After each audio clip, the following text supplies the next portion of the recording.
जय शनिदेव। प्रिय दर्शकों, मैं राजेश जोशी आपका ज्योतिष जागृति केवल सत्य कार्यक्रम में आज फिर से स्वागत करता हूं।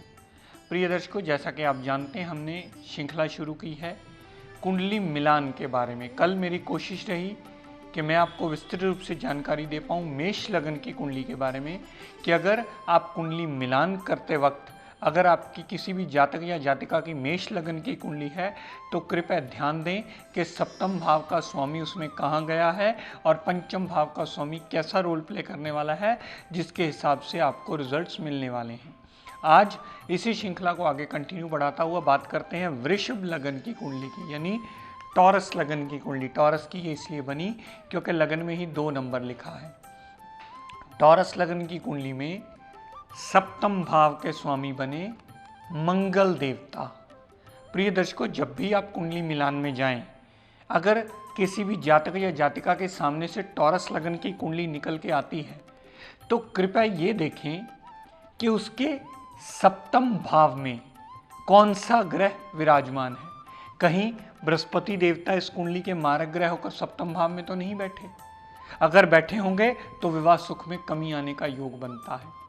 सप्तम भाव का स्वामी मंगल देवता अगर कुंडली में 6, 8, 12 में आ गया तो भी दिक्कत परेशानी आने का योग बनता है। हालांकि 12वें भाव से वो ओन साइन पर दृष्टि डालेंगे, फिर भी विवाह सुख ठीक रहने का योग बनता है। लेकिन अगर 6ठे भाव में और 8वें भाव में मंगल विराजमान होगा तो कभी भी विवाह सुख पूर्ण स्टेबल होने का योग बनता ही नहीं। अगर सामने वाले जातक या जातिका की कुंडली भी आपने ऐसी ही साथ में मिला ली जिसका सप्तम भाव का स्वामी बिगड़ा हुआ होगा तो कभी आपको लाभ नहीं मिलने वाला। दाम्पत्य सुख हमेशा कलह क्लेश में ही रहने वाला है। कभी आपका लव अफेक्शन केयर आपस में अंडरस्टैंडिंग बनने वाली ही नहीं है, वो सदैव परेशानी का योग लेकर के आएगी। अगर आपको सही कुंडली मिलान में जाना है तो गुण मिलान के 25% फैक्टर के बाद सेकंड फैक्टर ये अवश्य देखिए कि दोनों के सप्तम भाव की स्थिति क्या है। कहने का तात्पर्य कि सप्तम भाव में कितने नेगेटिव या कितने पापी या कितने क्रूर ग्रह आकर के बैठे हैं, पहले उसकी तरफ ध्यान दीजिए। उसके बाद इस बात का निर्णय कीजिए, इस बात की तरफ ध्यान दीजिए कि सप्तम भाव का स्वामी कुंडली में किस भाव में जाकर विराजमान हुआ है। अगर सप्तम भाव का स्वामी कुंडली में 6, 8, 12 में विराजमान हो जाए, अगर कुंडली में विवाह स्थान का स्वामी नीच अवस्था में हो जाए, अगर कुंडली में विवाह स्थान का स्वामी 0 डिग्री हो जाए, अगर कुंडली में विवाह स्थान का स्वामी अस्त अवस्था में आ जाए या 29 डिग्री चला जाए तो भी विवाह सुख में कमी आने का योग अवश्य बनता है। तो ऐसे जातकों को हम कुंडली देखकर कहते हैं, भाई आप जब भी मैरिज करें अपनी कुंडली सही ढंग से मिलाए बिना ना करें, ताकि कल को आपको दिक्कत परेशानी ना झेलनी पड़े। क्योंकि दोनों कुंडलियों में से हस्बैंड वाइफ की दोनों कुंडलियों को अगर पैरेलल रखा जाए तो एक जने की कुंडली 100% ठीक होनी चाहिए, तभी साथ में दूसरी कुंडली कमी वाली जोड़ी जा सकती है। अगर ऐसा नहीं होता और दोनों कुंडलियों में कमी निकल आए तो आपके गुण जितने मर्जी मिलते हों तब भी आप दाम्पत्य सुख नहीं भोग पाएंगे, यहाँ तक के डाइवोर्स का योग भी बनता है। अगर दोनों के सप्तम भाव का स्वामी 6, 8, 12 में चला गया, अगर दोनों का सप्तम भाव का स्वामी नीच अवस्था में या 0 डिग्री या अस्त अवस्था में किसी भी प्रकार से बलहीन हो गया, तब भी आपके दाम्पत्य सुख में बहुत बड़ी कमी आने का योग बनता है। और फिर आपको ये समझ नहीं आ पाता कि सर गुण तो इतने मिलते थे, उसके बाद भी कलह क्लेश मचा हुआ है। हमने गुण मिलान देख लिए लेकिन हमने कुंडली मिलान नहीं किया। गुण मिलान एक पहला पहलू है, कुंडली मिलान उसका दूसरा और सबसे बड़ा और सबसे मेजर पहलू है। इसके मिलान बिना गुणों की कोई वैल्यू नहीं मानी जाती। अगर आपकी कुंडली नहीं मिलती और गुण जितने मर्जी मिलते होंगे तब भी आपको प्रॉपर रिजल्ट नहीं मिलेगा। कुंडली मिलान बहुत बड़ा स्तंभ है इस मैरिज के इंस्टीट्यूशन का।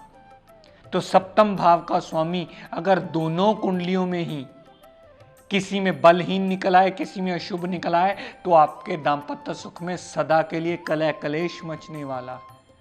विवाह सुख में कुंडली मिलान करते समय दोनों का दाम्पत्य सुख देखिए, या जिस भी विद्वान के पास आप कुंडली मिलान गए हैं, खुद अगर पहली दूसरी बार ये ना समझ में आए तो जिस विद्वान से के पास आप कुंडली मिलान के लिए गए हैं उनसे कम से कम इतना पूछिए कि ये जातक या जातिका की कुंडली आप मिलाने जा रहे हैं, इसका विवाह सुख कैसा है, इसके सप्तम भाव में कोई पापी या क्रूर ग्रह तो नहीं पड़े, इसके सप्तम भाव का स्वामी कुंडली में किसी अच्छी जगह पड़ा है या खराब जगह पड़ा है।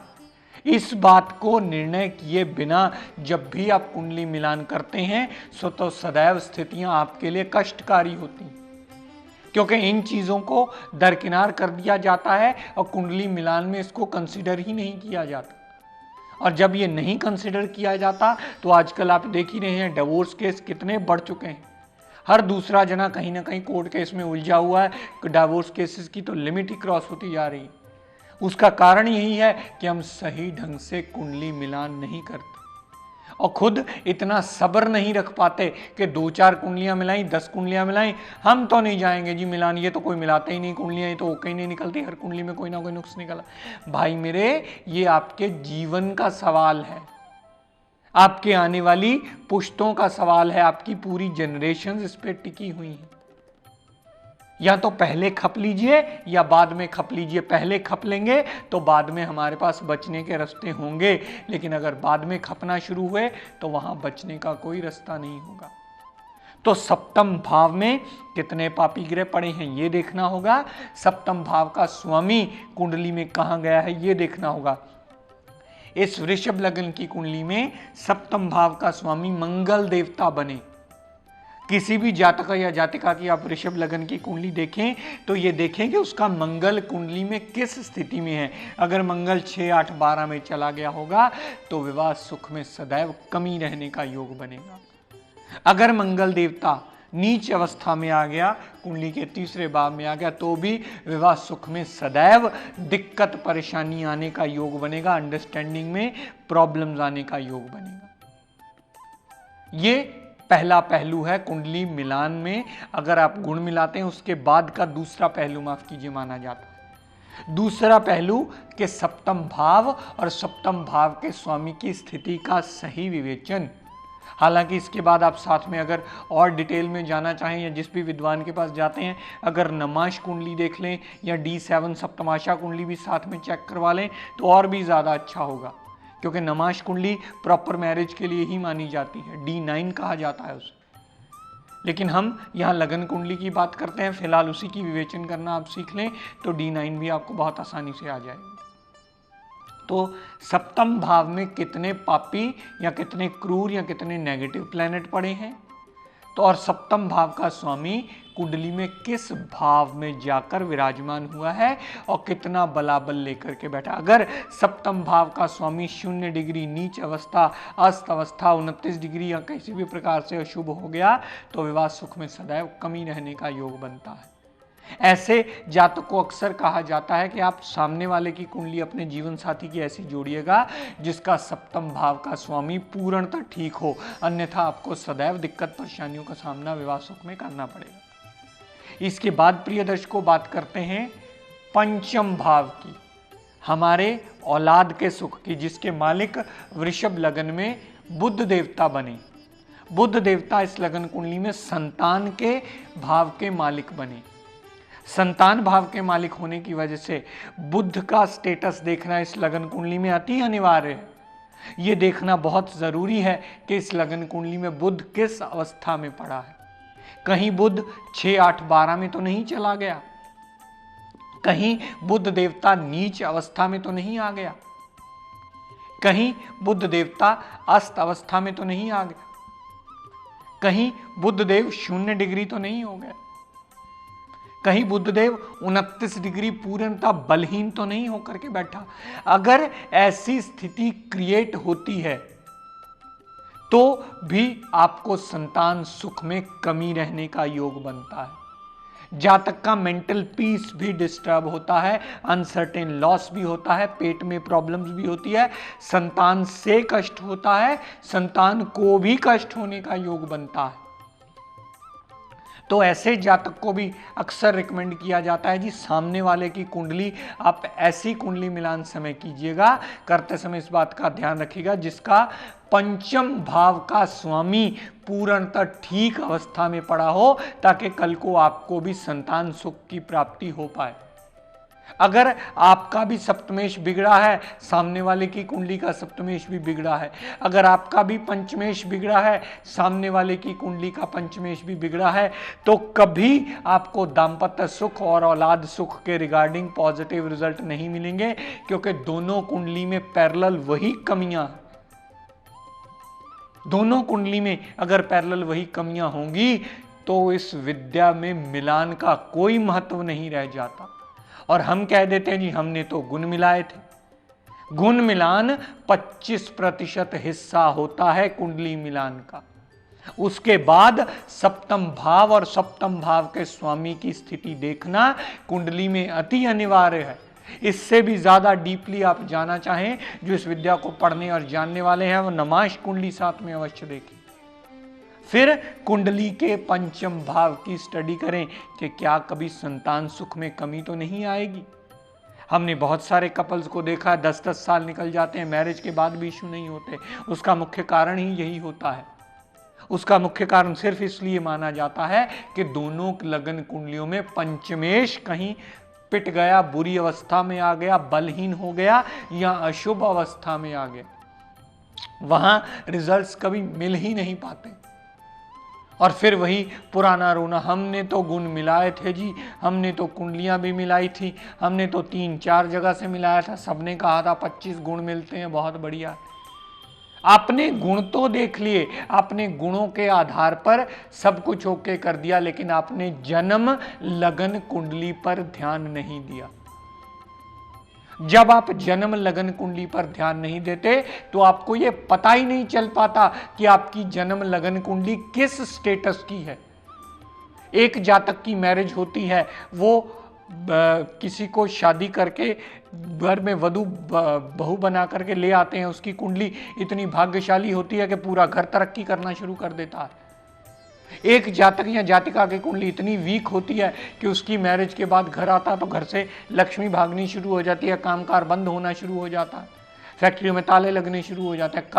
कारण हमने गुण मिला लिए। हमने मिलान करते वक्त ये ध्यान नहीं दिया कि कुंडली का स्टेटस क्या है, कुंडली में विवाह सुख, भाग्य, औलाद सुख, मालिक और दोनों तीनों का कहां बैठा, कुंडली में किस लेवल के स्टेटस की कुंडली है, जिसके देखने के बाद हमें इस नतीजे पर पहुंचना चाहिए कि इस मैरिज के इंस्टीट्यूशन में हमें जाना है या इससे कुंडली को नहीं देखना है। अगर हम ये नहीं कर पाते तभी हमारी सबसे बड़ी भूल होती है, फिर बदनाम ये विद्या होती है। हम पंचम भाव की स्टडी किए बिना कभी मैरिज को ओके नहीं करना चाहिए किसी भी सही विद्वान को। सप्तम भाव की स्टडी किए बिना, सप्तम भाव के स्वामी की स्टडी किए बिना कभी किसी विद्वान को मैरिज के लिए ओके नहीं करना चाहिए। जब हम ये करते हैं तो हम सबसे बड़ी गलती करते हैं, हम केवल गुण मिलान करके ओके कर देते हैं कुंडलियां, जहां से हमारी भूल शुरू होती, जहां से ये हमारी विद्या बदनाम होनी शुरू होती है। फिर लोग खुद ही आके 2 साल बाद मिलांच की रखा जी, हमने तो मिला के की थी, हम तो ये भी देख लो लड़ते झगड़ते मिलते हैं। हमने प्रॉपर रूल्स को फॉलो नहीं किया है, हमने पूर्ण विद्या के सही नियमों को फॉलो नहीं किया, जिसके बिना पर हमें रिजल्ट नहीं मिले। कमी विद्या में नहीं है, कमी आपको बताने वाले में है, कमी आप में है कि आपने इस चीज को प्रॉपर नहीं समझा। तो प्रिय दर्शकों, आज अपनी वाणी को यहीं विराम देता हुआ हम सब के लिए मंगल कामना करता हुआ शनिदेव से ये प्रार्थना करता हूँ कि हे शनिदेव हम सब पर अपनी कृपा दृष्टि दया दृष्टि सदैव बनाए रखें। जय शनिदेव।